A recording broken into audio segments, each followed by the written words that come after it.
কেমন আছো? হ্যাঁ আলহামদুলিল্লাহ। কে চিনতে পারিনি? আমি তনু। ভুলে গেলে এত তাড়াতাড়ি? আরে আপনি হঠাৎ করে এসএমএস দিয়েছেন, কোনো প্রয়োজন হয়েছে নাকি?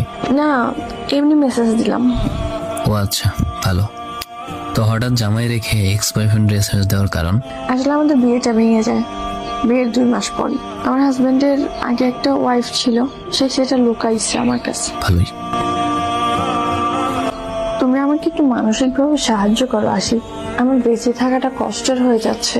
আমি তোমার কাছেই সুখ শান্তি পাই, যেটা এখন বুঝতেছি। তো আমি এখন কি করব আপনাকে? আমার সাথে কি আগের মতো কথা বলা যায় না? আপনার মতো লোভী মেয়ের সাথে আবার কথা বলার ইচ্ছা? ধ্যাত, এটা তো আপনার শুধুমাত্র কল্পনা বই, কিছুই না। এমন বলো না, আমার খুব কষ্ট হয়। কষ্ট হইলেই কি, না হইলেই বা আমার কি?